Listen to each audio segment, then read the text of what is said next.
وَلَقَدْ صَرَّفْنَا فِي هَذَا الْقُرْآنِ لِيَذَّكَّرُوا وَمَا يَزِيدُهُمْ إِلَّا نُفُورًا۔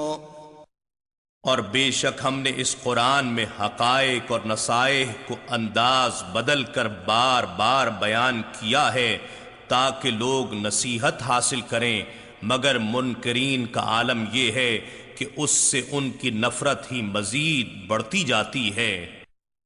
قُل لَّوْ كَانَ مَعَهُ آلِهَةٌ كَمَا يَقُولُونَ إِذًا لَّابْتَغَوْا إِلَىٰ ذِي الْعَرْشِ سَبِيلًا۔ فرما دیجئے اگر اس کے ساتھ کچھ اور بھی معبود ہوتے جیسا کہ وہ کفار و مشرکین کہتے ہیں تو وہ مل کر مالک عرش تک پہنچنے یعنی اس کے نظام اقتدار میں دخل اندازی کرنے کا کوئی راستہ ضرور تلاش کر لیتے۔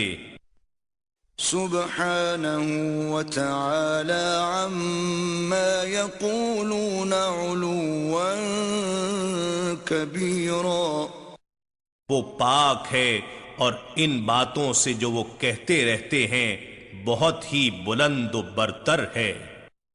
تسبح له السماوات السبع والأرض ومن فيهن وإن من شيء إلا يسبح بحمده ولكن لا تفقهون تسبيحهم إنه كان حليما غفورا۔ ساتوں آسمان اور زمین اور وہ سارے موجودات جو ان میں ہیں اللہ کی تسبیح کرتے رہتے ہیں، اور جملہ کائنات میں کوئی بھی چیز ایسی نہیں جو اس کی حمد کے ساتھ تسبیح نہ کرتی ہو، لیکن تم ان کی تسبیح کی کیفیت کو سمجھ نہیں سکتے، بے شک وہ بڑا بردبار بڑا بخشنے والا ہے۔ وَإِذَا قَرَأْتَ الْقُرْآنَ جَعَلْنَا بَيْنَكَ وَبَيْنَ الَّذِينَ لَا يُؤْمِنُونَ بِالْآخِرَةِ حِجَابًا مَسْتُورًا۔ اور جب آپ قرآن پڑھتے ہیں تو ہم آپ کے اور ان لوگوں کے درمیان جو آخرت پر ایمان نہیں رکھتے ایک پوشیدہ پردہ حائل کر دیتے ہیں۔ وَجَعَلْنَا عَلَىٰ قُلُوبِهِمْ أَكِنَّةً أَن يَفْقَهُوهُ وَفِي آذَانِهِمْ وَقْرًا وَإِذَا ذَكَرْتَ رَبَّكَ فِي الْقُرْآنِ وَحْدَهُ وَلَّوْا عَلَىٰ أَدْبَارِهِمْ نُفُورًا۔ اور ہم ان کے دلوں پر بھی پردے ڈال دیتے ہیں تاکہ وہ اسے سمجھ نہ سکیں، اور ان کے کانوں میں بوجھ پیدا کر دیتے ہیں تاکہ اسے سن نہ سکیں، اور جب آپ قرآن میں اپنے رب کا تنہا ذکر کرتے ہیں ان کے بتوں کا نام نہیں آتا تو وہ نفرت کرتے ہوئے پیٹھ پھیر کر بھاگ کھڑے ہوتے ہیں۔ نحن اعلم بما يستمعون به اذ يستمعون اليك واذ هم نجوى اذ يقول الظالمون ان تتبعون الا رجلا مسحورا۔ ہم خوب جانتے ہیں یہ جس مقصد کے لیے دھیان سے سنتے ہیں، جب یہ آپ کی طرف کان لگاتے ہیں اور جب یہ سرگوشیاں کرتے ہیں، جب یہ ظالم لوگ مسلمانوں سے کہتے ہیں کہ تم تو محض ایک ایسے شخص کی پیروی کر رہے ہو جو سحر زدہ ہے، یعنی اس پر جادو کر دیا گیا ہے، تو ہم یہ سب کچھ دیکھ اور سن رہے ہوتے ہیں۔ انظر كيف ضربوا لك الأمثال فضلوا فلا يستطيعون سبيلا۔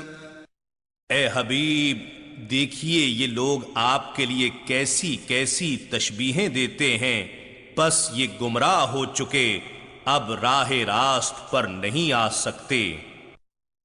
وقالوا أإذا كنا عظاما ورفاتا أإنا لمبعوثون خلقا جديدا. اور کہتے ہیں جب ہم مر کر بوسیدہ ہڈیاں اور ریزہ ریزہ ہو جائیں گے تو کیا ہمیں از سر نو پیدا کر کے اٹھایا جائے گا؟ قل كونوا حجارة أو حديدا. فرما دیجئے تم پتھر ہو جاؤ یا لوہا. أو خلقا مما يكبر في صدوركم فسيقولون من يعيدنا قل الذي فطركم أول مرة فسينغضون إليك رؤوسهم ويقولون متى وقل عسى أن يكون قريبا. یا کوئی ایسی مخلوق جو تمہارے خیال میں ان چیزوں سے بھی زیادہ سخت ہو کہ اس میں زندگی پانے کی بالکل صلاحیت ہی نہ ہو، پھر وہ اس حال میں کہیں گے کہ ہمیں کون دوبارہ زندہ کرے گا؟ فرما دیجئے وہی جس نے تمہیں پہلی بار پیدا فرمایا تھا. پھر وہ تعجب اور تمسخر کے طور پر آپ کے سامنے اپنے سر ہلا دیں گے اور کہیں گے یہ کب ہوگا؟ فرما دیجئے امید ہے جلد ہی ہو جائے گا. يوم يدعوكم فتستجيبون بحمده وتظنون إن لبثتم إلا قليلا. جس دن وہ تمہیں پکارے گا تو تم اس کی حمد کے ساتھ جواب دو گے اور خیال کرتے ہوگے کہ تم دنیا میں بہت تھوڑا عرصہ ٹھہرے ہو.